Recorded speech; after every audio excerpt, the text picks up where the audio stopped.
नमस्कार शेतकरी बंधूंनो, आता आपण मार्केटमधून महागाचे खत आणत असतो. तर काही शेतकरी खत टाकताना काय करतात, सर्व मिक्स करतात आणि सरळ सरळ आपल्या हळदीच्या वरून वरून टाकून देतात. तर त्यामुळे काय होते, आपण पैसा तर आपला वाया जातेच. दुसरी गोष्ट अशी आहे की जे खत आपण वर टाकतो, निसर्ग काय करत असते, निसर्ग त्याला असं खेचून घेत असते, म्हणून आपण टाकलेला खताचा खर्च आपला वाया जात असते. दुसरी गोष्ट अशी असते, एखाद्या दिवस आपण खत टाकतो आणि दुसऱ्या दिवशी चांगला धाड्या पाऊस येते, त्या पावसामुळे पण आपलं खत वाया जाऊ शकते. तर मी बाकीच्या शेतकऱ्याला एक विनंती करतो, आता हे काका जसे आपले मोग्याने पेरतायत, काका मोग्याने पेरायला ना तुम्ही? बरं, या पद्धतीने जर आपण केलं, कोणतंही खत जर मातीआड झालं तर त्याचा फायदा होत असते. कारण कोणतंही खत जे असते जीवाणूमार्फतच पिकाला उपलब्ध होत असते.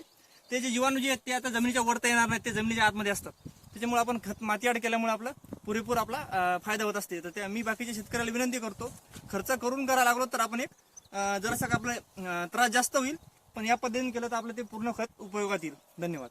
पिका नंबर 1 जोमात येते पुन्हा.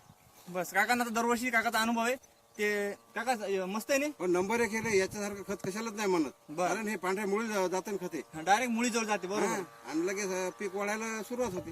लगेच पीक आपलं ते हो, वरून खत टाकलं म्हणजे एखादा ठोकर पाणी आला की वाहून जातंय.